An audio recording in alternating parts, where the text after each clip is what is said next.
Welcome to the Journal. For months now, revelations of the wholesale greed and blatant transgressions of Wall Street have reminded us that the best way to rob a bank is to own one. In fact, the man you're about to meet wrote a book with just that title.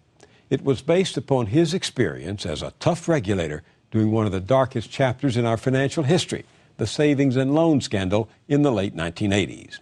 These numbers, as very large as they are, vastly understate the problem of fraud. Bill Black was in New York this week for a conference at the John Jay College of Criminal Justice where scholars and journalists gathered to ask the question, how do they get away with it? Well, no one has asked that question more often than Bill Black. The former director of the Institute for Fraud Prevention now teaches economics and law at the University of Missouri, Kansas City. During the savings and loan crisis, it was Black who accused then House Speaker Jim Wright and 5 U.S. senators, including John Glenn and John McCain, of doing favors for the S&Ls in exchange for contributions and other perks. The senators got off with a slap on the wrist, but so enraged was one of those bankers, Charles Keating, after whom the Senate's so-called Keating Five were named, he sent a memo that read in part, "Get Black, kill him dead." Metaphorically, of course. Of course. Now he's focused on an even greater scandal, and he spares no one, not even the president he worked hard to elect, Barack Obama. But his main target are the Wall Street barons who are heirs of an earlier generation whose scandalous rip-offs of wealth back in the 1930s earned them comparison to Al Capone and the mob, and the nickname banksters. Bill Black, welcome to the Journal. Thank you. I was taken with your candor at the conference here in New York to hear you say that this crisis we're going through, this economic and financial meltdown, is driven by fraud. What's your definition of fraud? Fraud is deceit. And the essence of fraud is I create trust in you, and then I betray that trust and get you to give me something of value. And as a result, there's no more effective acid against trust than fraud, especially fraud by top elites. And that's what we have. In your book, you make it clear that calculated dishonesty by people in charge is at the heart of most large corporate failures and scandals, including, of course, the S&L. But is that true? Is that what you're saying here, that it was in the boardrooms and the CEO offices where this fraud began? Absolutely. How did they do it? What do you mean? Well, the way that you do it is to make really bad loans because they pay better. Then you grow extremely rapidly. In other words, you're a Ponzi-like scheme. And the third thing you do is we call it leverage. That just means borrowing a lot of money. And the combination creates a situation where you have guaranteed record profits in the early years. That makes you rich through the bonuses that modern executive compensation has produced. It also makes it inevitable that there's going to be a disaster down the road. So you're suggesting or saying that CEOs of some of these banks and mortgage firms, in order to increase their own personal income, deliberately set out to make bad loans? Yes. How do they get away with it? I mean, what about their own checks and balances in the company? Or what about their accounting divisions? All of those checks and balances report to the CEO. So if the CEO goes bad, all of the checks and balances are easily overcome. And the art form is not simply to defeat those internal controls, but to suborn them, to turn them into your greatest allies. And the bonus programs are exactly how you do that. If I wanted to go looking for the parties to this with a good bird dog, where would you send me? Well, that's exactly what hasn't happened. We haven't looked. All right? The Bush administration essentially got rid of regulation. So if nobody was looking, you were able to do this with impunity, and that's exactly what happened. Where would you look? You'd look at the specialty lenders, the lenders that did almost all of their work in the subprime and what's called Alt-A, liar's loans. Liar's loans. Why did they call them liar's loans? Because they were liar's loans. And they knew it? They knew it. They knew that they were frauds. Liar's loans mean that we don't check. You tell us what your income is, you tell us what your job is, you tell us what your assets are, and we agree to believe you. We won't check on any of those things. And by the way, you get a better deal if you inflate your income and your job history and your assets. You think they really said that to borrowers? We know that they said that to borrowers. In fact, they were also called in the trade ninja loans. Ninja? Yeah, because no income verification, no job verification, no asset verification. You're talking about significant American companies. Huge. One company produced as many losses as the entire savings and loan debacle.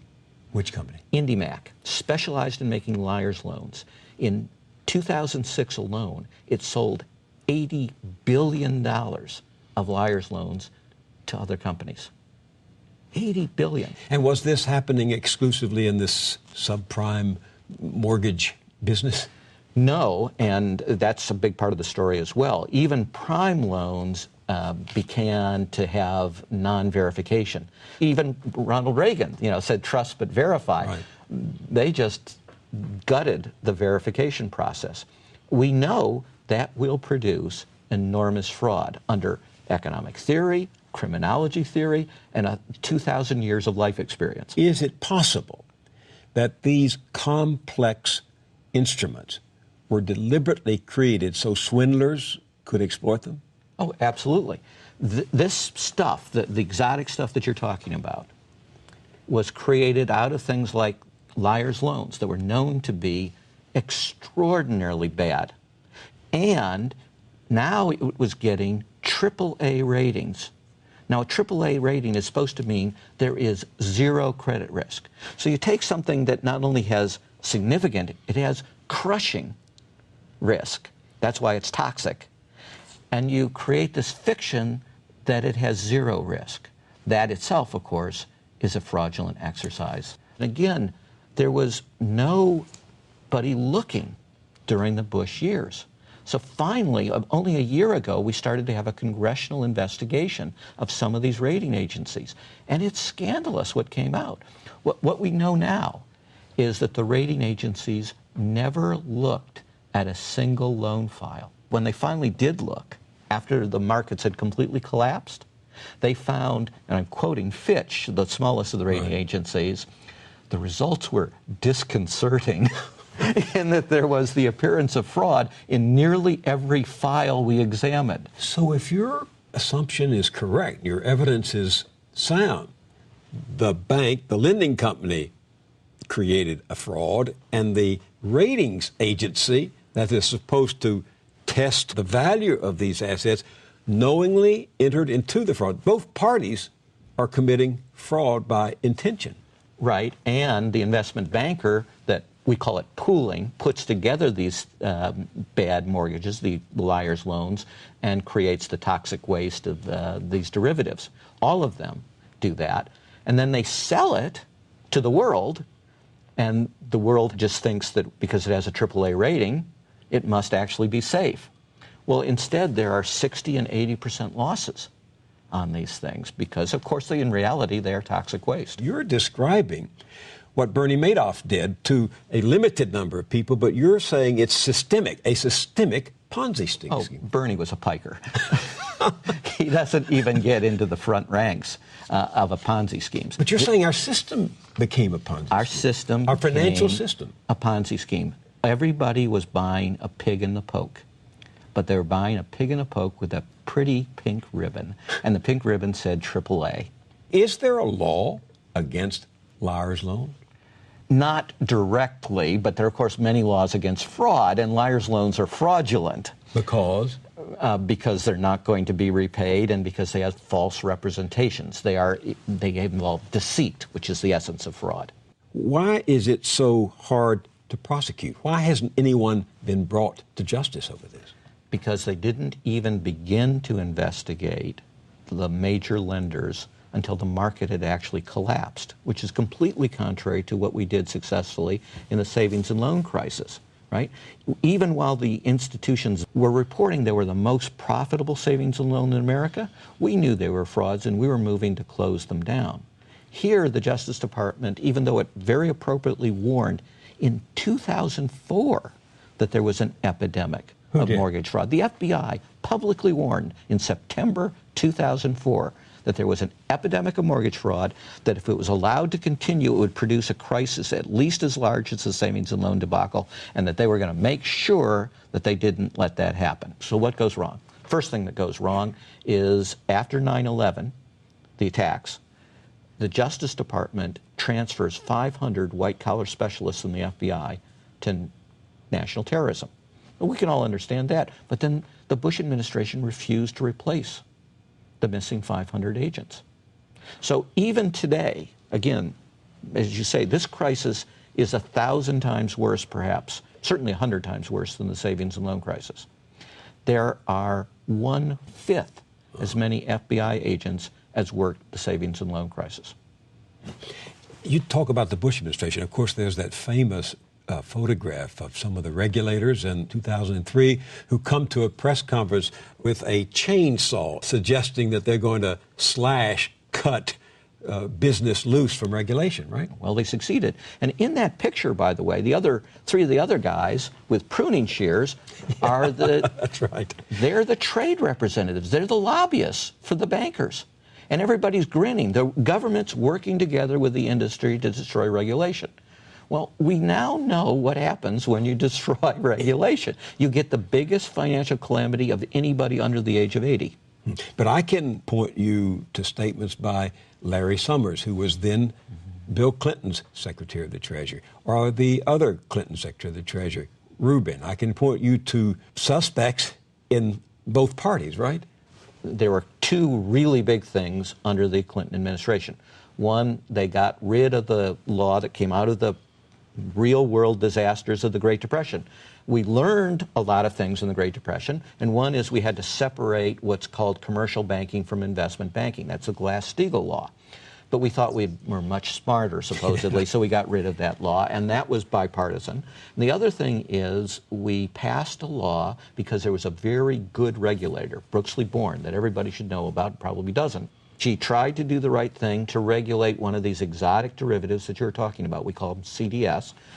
And Summers, Rubin, and Phil Graham came together to say not only will we block this particular regulation, we will pass a law that says you can't regulate. And it's this type of derivative that is most involved in the AIG scandal. And AIG all by itself costs the same as the entire savings and loan debacle. What did AIG contribute? What did they do wrong? They made bad loans. Their type of loan was to sell a guarantee, right? And they charged a lot of fees up front, so they booked a lot of income, paid enormous bonuses. The bonuses we're thinking about now, they're much smaller than these bonuses that were also the product of accounting fraud. And they got very, very rich. But of course, then they had guaranteed this toxic waste, these liars' loans. Well, we've just gone through why those toxic waste, those liars' loans are going to have enormous losses. And so you have to pay the guarantee on those enormous losses, and you go bankrupt. Except that you don't in the modern world because you come to the United States and the taxpayers play the fool under Secretary Geithner and under Secretary Paulson before him. We took $5 billion, for example, in U.S. taxpayer money and sent it to a huge Swiss bank called UBS at the same time that that bank was defrauding the taxpayers of America. And we were bringing a criminal case against them. We eventually get them to pay a $780 million fine, but wait, we gave them $5 billion. So the taxpayers of America paid the fine of a Swiss bank. And why are we bailing out somebody that is defrauding us? And why? How mad is this? What is your explanation for why the bankers who created this mess are still calling the shots? Well, that, especially after what's just happened at GM, it's scandalous. Why are they firing the president of GM and not firing the head of all these banks that are involved? There are two reasons. One, they're much closer to the bankers. These are people from the banking industry, and they have a lot more sympathy. In fact, they're outright hostile to auto workers, as you can see. They want to bash all of their contracts, but when they get to banking, they say, oh, contracts, sacred. But the other element of your question is, we don't want to change the bankers because if we do, if we put honest people in who didn't cause the problem, their first job would be to find the scope of the problem. And that would destroy the cover-up. And the cover-up is Sure, the cover-up. It's a serious charge. Of course. Who's covering up? Geithner is covering up, just like Paulson did before him. Geithner is publicly saying that it's going to take $2 trillion. A trillion is 1,000 billion. Right? 2 trillion taxpayer dollars to deal with this problem. But they're allowing all the banks to report that they're not only solvent, but fully capitalized. Both statements can't be true. It can't be that they need $2 trillion because they have massive losses and that they're fine. These are all people who have failed. Paulson failed, Geithner failed. They were all promoted because they failed, not because they had succeeded. Well, Geithner was one of our nation's top regulators during the entire subprime scandal that I've just described. He took absolutely no effective action. He gave no warning. He did nothing in response to the FBI warning that there was an epidemic of fraud. All this pig-in-the-poke stuff happened under him. So in his phrase about legacy assets, well, he's a failed legacy regulator. But he denies that he was a regulator. Let me show you some of his testimony before Congress. Take a look at this. I've never been a regulator, for better or worse, and I think you're right to say that we have to be very skeptical that regulation can solve all these problems. We have parts of our system which are overwhelmed by regulation. Overwhelmed by regulation. It wasn't the absence of regulation that was a problem. It was, despite the presence of regulation, you got huge risks built up. Well, he may be right that he never regulated, but his job was to regulate. That was his mission statement as president of the Federal Reserve Bank of New York, which is responsible for regulating most of the largest bank holding companies in America. And he's completely wrong that we had too much regulation in some of these areas. I mean, he gives no details, obviously, but that's just plain wrong. How is this happening? I mean, why is it happening? Until you get the facts, it's harder to blow all this up. And, of course, the entire strategy is to keep people from getting the facts. What facts? The facts about how bad the condition of the banks is. So as long as I keep the old CEO who caused the problems, is he going to go vigorously around finding the problems? Finding the frauds? You know, taking away people's bonuses? To hear you say this is unusual because you supported Barack Obama during the campaign last year, but you're seeming disillusioned now. Well, certainly in the financial sphere, I am. I think, first, the policies are substantively bad. Second, I think they completely lack integrity. Third, they violate the rule of law. This is being done, just like Secretary Paulson did it, in violation of the law. We adopted a law after the savings and loan crisis called the Prompt Corrective Action Law. And it requires them to close these institutions. And they're refusing to obey the law. In other words, they could have closed these banks without nationalizing them? Well, you do a receivership. Ronald Reagan did receiverships. Nobody called it nationalization. And that's a law? That's the law. So Paulson could have done this? Geithner could do this? Not could, was mandated. By the law? By the law. This law you're talking about? Yes. What's the reason they give for not doing it? They ignore it. And nobody calls them on it. Where's Congress? Where's the press? Well, where's the Pecora investigation? The what? The Pecora investigation. The Great Depression, we said, hey, we have to learn the facts. What caused this disaster so that we can take steps like pass a Glass-Steagall law that will prevent future disasters? Where's our investigation? What would happen if after plane crashes we said, oh, we don't want to look in the past. We want to be forward-looking. Many people might have been, we don't want to pass blame. We want to move. No. We have a nonpartisan, skilled inquiry. We spend lots of money on, get really bright people, and we find out, to the best of our ability, what caused every single major plane crash in America. And because of that, aviation has an extraordinarily good safety record.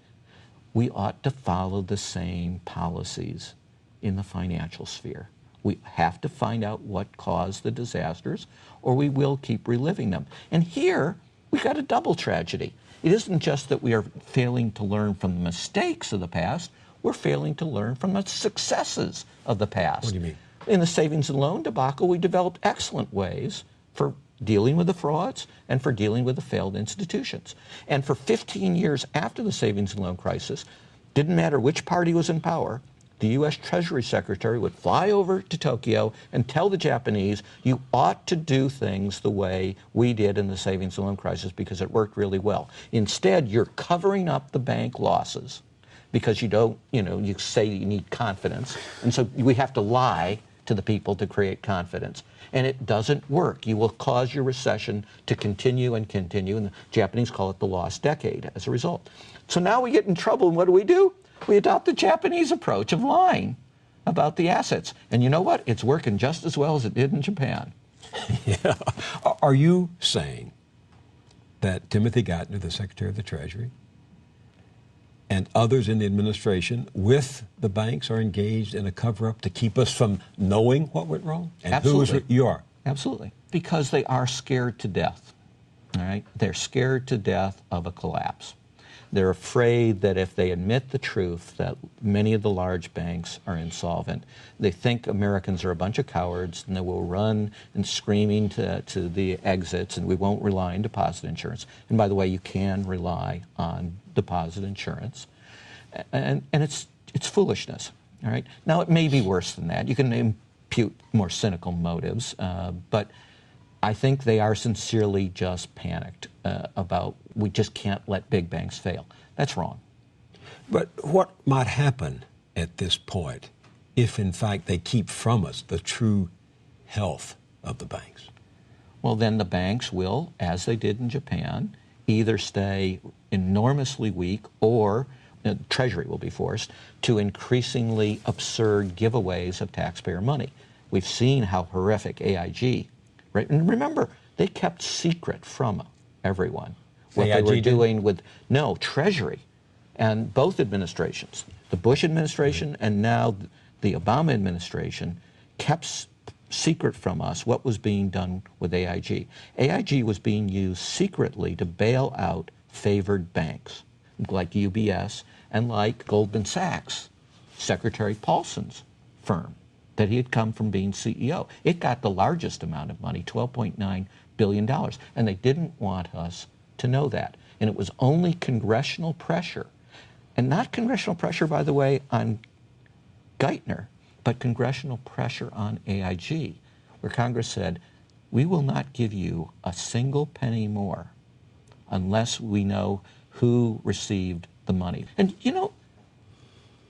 when he was Treasury Secretary, Paulson created a recommendation group to tell Treasury what they ought to do with AIG, and he put Goldman Sachs on it. Even though Goldman Sachs had a big vested stake. Massive stake, and even though he had just been CEO of Goldman Sachs before becoming Treasury Secretary. Now, in most stages in American history, that would be a scandal of such proportions that he wouldn't be allowed in civilized society. Yeah, like a conflict of interest, it seems. Massive conflict. So how do they get away with it? I don't know whether we've lost our capability of outrage or whether the cover-up has been so successful that people just don't have the facts to react to it. Who's going to get the facts? We need some chairmen or chairwomen in Congress to hold the necessary hearings, and we can blast this out. But if you leave the failed CEOs in place, it isn't just that they're terrible business people, though they are, and it isn't just that they lack integrity, though they do, because they were engaged in these frauds, but they're not going to disclose the truth about the assets. And we have to know that in order to know what?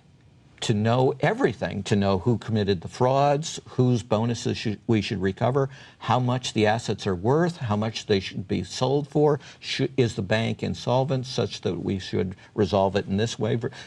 It's the predicate, right? You need to know the facts to make intelligent decisions, and they're deliberately leaving in place the people that cause the problem because they don't want the facts. And this is not new. The Reagan administration's central priority at all times during the savings and loan crisis was covering up the losses. So you're saying that people in power, political power and financial power, act in concert when their own behinds are in the ringer, right? That's right. And it's particularly a crisis that brings this out, because then the class of the bankers says, you got to keep the information away from the public or everything will collapse, right? If they understand how bad it is They'll run for the exits. Yeah, this week in New York at this conference, you described this as more than a financial crisis. You called it a moral crisis. Yes. Why?